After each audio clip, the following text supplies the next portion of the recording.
मैं आज भगवान बिरसा मुंडा की धरती पे मैं आया हूं और आज ही 11 मार्च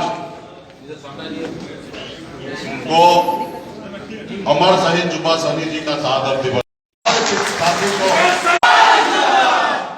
हर साथी को अपने हक और अधिकार के लिए लड़ाई लड़ने के लिए चाहिए। पहले मैं चाहूंगा कि आप सभी को हम अपने बारे में कुछ बताएं।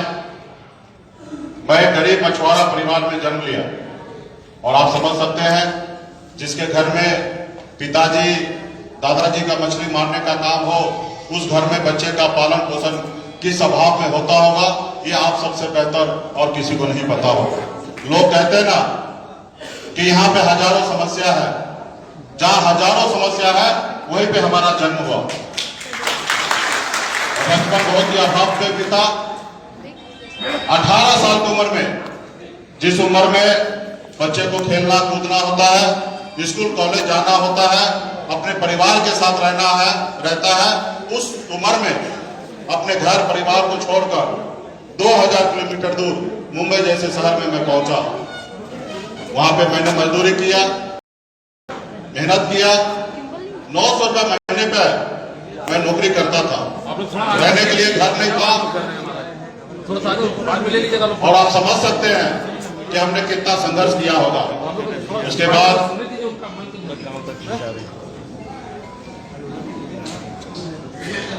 बाद आप लोगों के आशीर्वाद से, मेहनत के दम पर एक बेहतर जिंदगी जीने लगा। और ऐसी जिंदगी जो दुनिया में बेहतर से बेहतर लोग जैसे जीते होंगे वैसी सारी जिंदगी में जीने लगा। सिर्फ आप लोगों का आशीर्वाद से, माता पिता के आशीर्वाद से कि मेहनत के दम पर मैंने मुंबई जैसे शहर में, बिहार से 2000 किलोमीटर दूर, वहां पे जाकर हमने झंडा गाड़ा। एक मल्लाह का बेटा, गरीब का बेटा, पिछड़ा का बेटा, वहां पे अपने जिंदगी को बेहतर बनाने के लिए संघर्ष करके मुकाम को मैंने हासिल किया। उसके बाद मैं बिहार लौट के जब मैं आया तो मैंने देखा कि हमारे लोग बहुत पीछे हैं। लोग चांद पे घर बना रहे हैं, घर बनाने के लिए सोच रहे हैं, लेकिन इस धरती पर हमारे लोगों के लिए घर नहीं है। और फिर मैंने निर्णय लिया कि मुंबई के ऐशोआराम की जिंदगी को छोड़कर अपने लोगों के लिए हक अधिकार के लिए संघर्ष करें। और 2014 से लगातार हम लोगों ने बिहार में अपने समाज के हक अधिकार के लिए हम लोगों ने लड़ाई लड़ना चालू किया। हर चुनाव में पॉलिटिकल पार्टी आते थे, मिलते थे, वादा करते थे कि आप हमारे साथ आइए, हमको मदद कीजिए और हम चुनाव जीतने के बाद आपका काम करेंगे। लगातार मैं भी 4 साल तक उनके पीछे में घुमा और एक उम्मीद से कि शायद माननीय देश के प्रधानमंत्री नरेंद्र मोदी जी या बड़े राजनेता नीतीश कुमार जी, ये लोग हमारे समाज के लिए हमारा अधिकार देंगे। मैं 4 साल तक उनके पीछे घूमने के बाद मुझे एहसास हुआ कि ये लोग आपका अधिकार नहीं देंगे। इनको दया आ जाएंगे तो ज्यादा से ज्यादा आपको भीख दे देंगे, लेकिन आपका अधिकार नहीं देंगे। और इतना समझ में आ गया कि जो काम मैं इनको कह रहा हूं करने के लिए, वो काम तो मैं खुद भी कर सकता हूं, सिर्फ उस जगह पे पहुंचने की आवश्यकता है।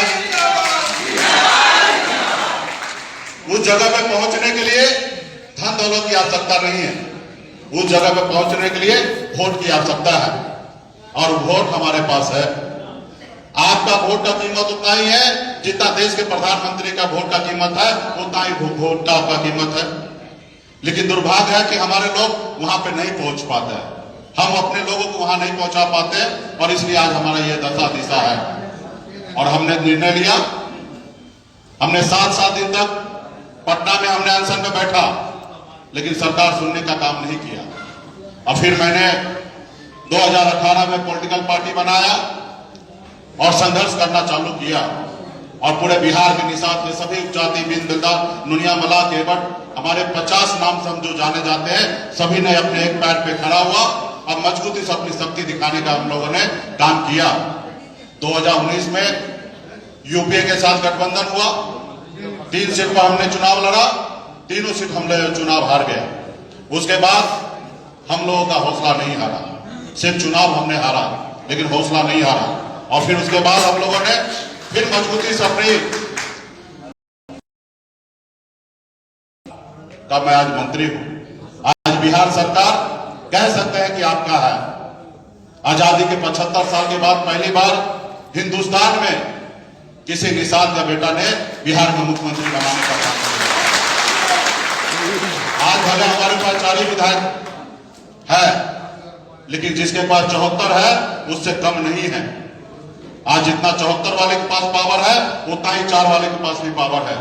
अगर 4 वाला अगर समर्थन नहीं देता तो शायद सरकार नहीं बनता, या 74 वाला समर्थन नहीं देता तो शायद सरकार नहीं बनता। आज इतनी हमारी ताकत है। आज पॉलिटिकल विल पावर मजबूत है। आज बिहार में हम जो चाह रहे हैं वो कर रहे हैं। एक समय था 7 दिन तक मैं अनशन पे बैठता था, लेकिन सरकार नहीं सुनता था। आज उसी विभाग का मैं मंत्री हूं। आज एक से एक नीति मैं बना रहा हूं। अभी हम लोगों ने 2.25 लाख करोड़ का बजट बनाया।